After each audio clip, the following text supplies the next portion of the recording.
మహాగణాధిపతయే నమః. ఓం గురుభ్యో నమః. ఓం శ్రీమాత్రే నమః. పరమేశ్వర స్వరూపమైనటువంటి జ్యోతిష, వాస్తు మరియు ఇతర అనేకమైనటువంటి శాస్త్రములను మనకు అందించినటువంటి మహర్షులకి నమస్కారం. హయగ్రీవ హయగ్రీవ హయగ్రీవేతి యో వదేత్ తస్య నిస్సరతే వాణి జహ్నుకన్యా ప్రవాహవత్. అరుణాం కరుణాతరంగితాక్షీం ధృతపాశాంకుశపుష్పబాణచాపాం అనిమాదిభిరావృతాం మయూకైః అహమిత్యేవ విభావయే భవానీం. శ్రీమాత్రే నమః.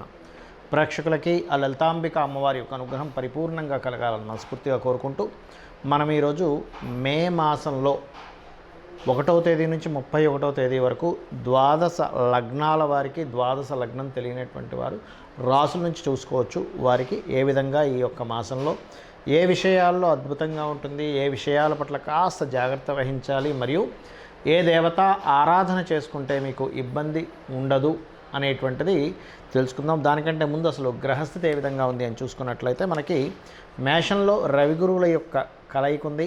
కాకపోతే ఈ గురువు మనకి మే 1వ తేదీ 2వ తేదీ నుంచి ఆల్మోస్ట్ 1వ తేదీ ఈవినింగ్ లోపల అండ్ 2వ తేదీ నుంచి వృషభంలోకి మారిపోతున్నాడు. రవి 14వ తేదీ నుంచి, శుక్రుడు అక్కడే ఉంటాడు. అదేవిధంగా కేతువు కన్యారాశిలోని మరియు శని కుంభరాశిలోని, మీనరాశిలో కుజ బుధ రాహువుల యొక్క సంచారం జరుగుతూ ఆ యొక్క బుధుడు 11వ తేదీ నుంచి మన మేషరాశిలోకి సంచరిస్తాడు. ఈ యొక్క గ్రహస్థితిని అనుసరించి ద్వాదశ రాశుల వారికి ఎలా ఉంటుంది అనేటువంటి విషయం మనం ఇప్పుడు తెలుసుకుందాం. కుంభలగ్నము, కుంభరాశి. కుంభం వారికి ఏలినాడు శని రాశిలో సంచరిస్తున్నందుకు కాస్త ఆలస్యం అవుతుంటాయి పనులు, కానీ ఏమి టెన్షన్ పడకండి దయచేసి. ఎందుకంటే ఏలినాడు శని ఉందండి, అర్ధాష్టమి శని ఉందండి, అష్టమి శని ఉందండి, ఇంత భయపడిపోయే రకంగా శాస్త్రాల్లో ఎక్కడా రాయలేదు. ఇది బాగా గుర్తుపెట్టుకోండి. కర్మ అంతే, కర్మకారకుడు ఎంటర్ అయినప్పుడు మనం కొన్ని కర్మలు అనుభవిస్తాం. స్ట్రెస్ ఉండడము, ఆలస్యం అవ్వడము, కొన్ని పనులు ఆలస్యం అవ్వడము, కొంత చేస్తున్న ఉద్యోగంలో స్ట్రెస్ ఉండడము, ఇట్లాంటివి కొంచెం బాడీ పెయిన్స్. ఇంతే కానీ ఏదో అయిపోతుంది, భూమి బద్దలైపోతుందని అంత భయపడాల్సిన అవసరం లేదు. గుర్తుపెట్టుకోండి. ఎప్పుడైనా సరే జ్యోతిషాస్త్రం ఉన్నదే మనం ఏ రకంగా బయటపడాలని చెప్పడానికి మాత్రమే. ఇది బాగా అర్థం చేసుకోండి.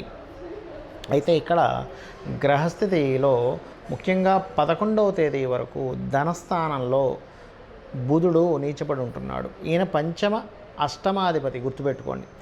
సో పంచమ అష్టమాలంటే ఏమిటి అంటే షేర్ మార్కెటింగ్ రిలేటెడ్ సంబంధించిన కారకుడు బుధుడు ఎప్పుడైతే నీచ పొందుతున్నాడో 11వ తేదీ వరకు తొందరపాటు పడి షేర్ మార్కెట్లో డబ్బులు పెట్టొద్దు, పెడితే కనుక ఇబ్బంది పడతారు అనేటువంటిది ఒక సూచన ఇస్తుంది ఇక్కడ. కాబట్టి ఈ యొక్క విషయాల్లో చాలా జాగ్రత్తగా ఉండండి. ఇక మరొక విషయం ఏంటంటే, ఇక్కడ గమనించుకున్నట్లయితే వీటితో పాటు ప్రత్యేకంగా కుటుంబ సభ్యులలో, బంధువర్గంలో వారితో మాట్లాడే విషయం కావచ్చు, బంధువర్గం వారితో కావచ్చు, కొంత జాగ్రత్త వహించాలి. గుర్తుపెట్టుకోండి. అలాగే ఇక్కడ ఈ కాంబినేషన్ ఏదైతే ఉందో ప్రత్యేకంగా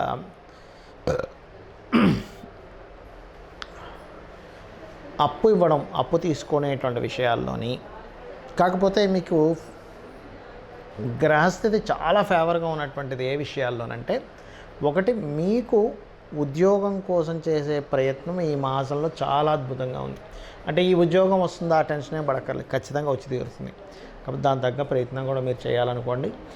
ఎందుకంటే చాలామంది ఏమనుకుంటారు, ఏలినాడు శని నడుస్తుంది ఉద్యోగం ఉండదు అనుకుంటారు. కాదు, ఉద్యోగం ఇస్తాడు అక్కడ. కాబట్టి ఉద్యోగ సంబంధించిన విషయంలో చాలా పాజిటివ్గా ఉంది.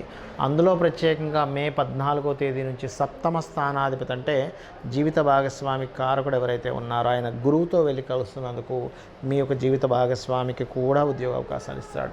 కాకపోతే ఈ పంచమాధిపతి నీచపడుతున్నందుకు 11వ తేదీ వరకు ప్రేమ వ్యవహారాలు, రాజకీయ సంబంధించిన విషయాలు, ముఖ్యమైనటువంటి వ్యాపార నిర్ణయాలు, అందులో ముఖ్యంగా సినిమా ఫీల్డ్ వాళ్ళు తీసుకునేటువంటి నిర్ణయాల విషయంలో కుంభం వారు చాలా చాలా చాలా జాగ్రత్తగా ఉండాలి. గుర్తుపెట్టుకోండి.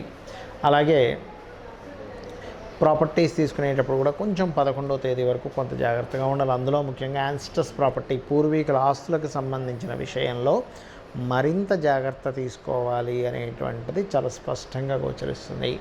ఇక మరొక విషయం ఏంటంటే, ఇక్కడ గమనించుకున్నట్లయితే ఈ యొక్క కుంభరాశి వారికి ఇక్కడ మనం గతంలో కూడా చెప్పుకున్నాం కాస్త మదర్ హెల్త్ విషయంలో. ఇక్కడ కొంచెం తగ్గేటువంటి సూచనలు ఇవేవి ఏర్పడుతూ ఉంటాయి. కాస్త ఈ చతుర్థ స్థానంలో రవి గురువులు ఉన్నందుకు ఏదైనా గవర్నమెంట్ ఆక్షన్స్లో ఏదైనా ప్రాపర్టీస్ తీసుకునే విషయంలో కూడా కొంత జాగ్రత్తగా ఉంటూ, ముఖ్యంగా సంతాన నిర్ణయం, సంతానం విషయంలోని రాజకీయ విషయాలు కొంత జాగ్రత్తగా ఉంటూ, ముఖ్యంగా రాహు, కేతు, బుధ, శని గ్రహాల దగ్గర దీపారాధన చేయండి. కుజగ్రహం దగ్గర కూడా మీరు విష్ణు సహస్రనామాలు రెగ్యులర్గా వింటూ ఉండండి. అన్ని విధాలా మీకు బాగుంటుంది. చాలామంది నన్ను అడుగుతుంది ఏంటంటే, ఏమంటే మాకు జాతక చక్రం లేదు, డేట్ ఆఫ్ బర్త్ తెలియదు, టైం తెలియదు, నక్షత్రం తెలియదు, మరి మేము ఈ మే మాసంలో ఎటువంటి జాగ్రత్తలు తీసుకోవాలి? మనం జనవరి ఆల్మోస్ట్ డిసెంబర్ నుంచి చెప్తూ వస్తున్నాం. ఫిబ్రవరి నుంచి మే వరకు ఉన్నటువంటి కాంబినేషన్ ఏదైతే ఉందో, సాటర్న్ అంటే శని, రవి, శని, కుజ, అదేవిధంగా కుజ, రాహు ఈ కాంబినేషన్స్లో వెళ్తున్నాయి.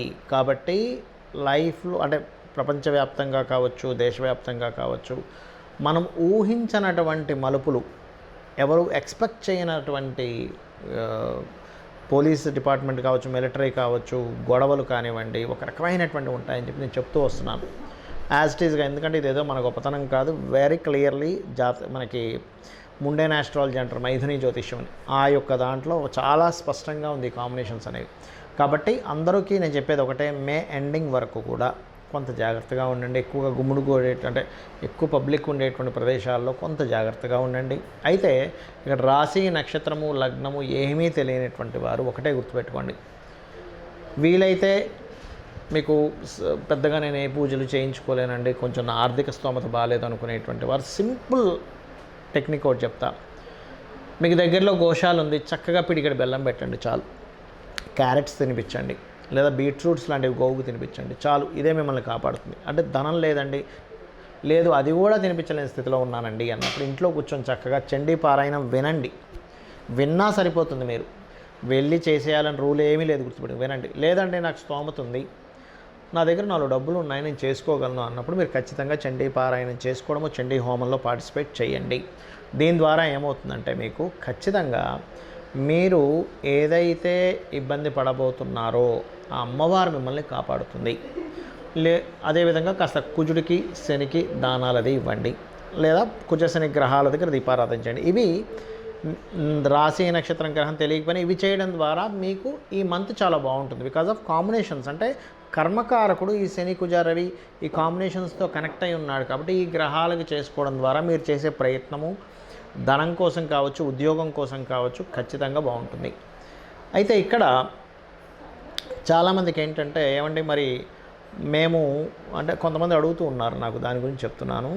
ఈ గోచారం గురించి చెప్తున్నారు, లగ్నం గురించి అంటున్నారు, కాసేపేమో రాశి గురించి అంటున్నారు, అసలు ఏది తీసుకోవాలని అడుగుతూ ఉన్నారు.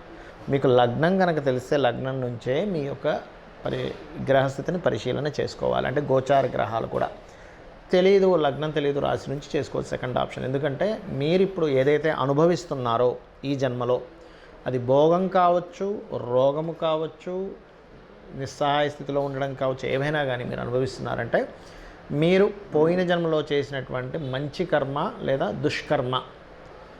కాబట్టి ఈ యొక్క జన్మలో మీకు బాగా బాగుండాలి అంటే పూర్వజన్మలో చేసిన పుణ్యకర్మ రావాలి. ఇబ్బంది పడుతున్నారంటే పాపకర్మ కనెక్ట్ అయిందని అర్థం. అది మీ జన్మజాతకంలో ఉండే లగ్నము, మీ జాతచక్రంలో ఉండే గ్రహాల స్థితిని బట్టి జ్యోతిష్శాస్త్రం చాలా స్పష్టంగా చెప్తూ ఉంటుంది. అంటే మీరు జన్మించిన సమయం, తేదీ, నెల, సంవత్సరం, ప్రాంతం వీటన్నిటిని తీసుకుని మీ లగ్నం ఎలా ఉంది, లగ్నాన్ని బట్టి మనిషి యొక్క తత్వం ఉంటుందండి. అసలు మనిషినే చూడకుండా చాలా స్పష్టంగా లగ్నాన్ని చూసి ఈ వ్యక్తి ఇలాంటి వ్యక్తి అని చెప్పొచ్చు. అదే జ్యోతిషాస్త్రం యొక్క గొప్పతనం.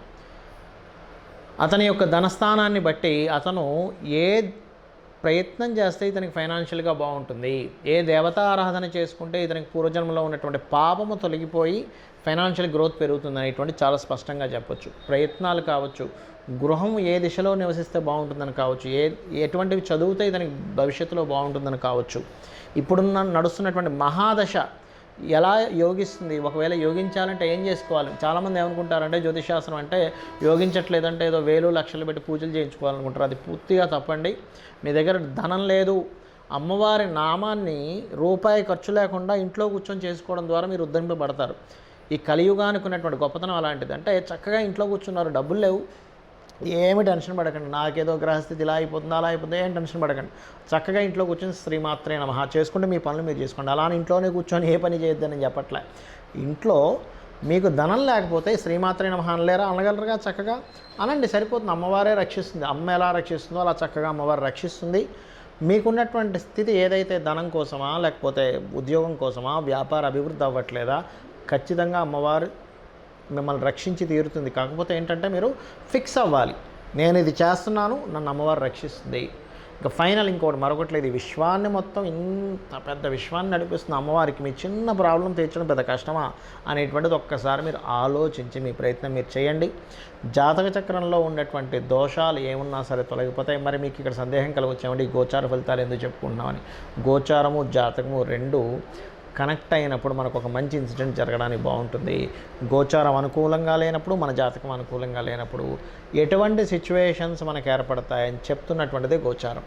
అంటే మనం ఒక ప్రయత్నం చేస్తున్నాం, ఒక దగ్గరికి వెళ్ళాలి, ట్రాఫిక్ జామ్ ఉంది, మనం ఆలస్యం అవుతుంది, మన ప్రయాణం ఫ్రీగా ఉంది, చాలా ఫ్రీగా వెళ్ళిపోతాం. దట్ ఈజ్ గోచారం. అంటే బయట ఉన్న సిచ్యువేషన్స్, బయట ఉన్న మార్కెట్, ఇవన్నీ గోచారం అనుకుంటే మన ప్రయత్నం మన జన్మజాతకం. కాబట్టి నేను చెప్పినటువంటి ఈ యొక్క పరిహార మార్గాన్ని చేసుకుంటూ మీ యొక్క జీవితాన్ని ఆనందమయం చేసుకుంటారని మనస్ఫూర్తిగా ఆ అమ్మవారిని కోరుకుంటూ శ్రీమాత్రే నమః.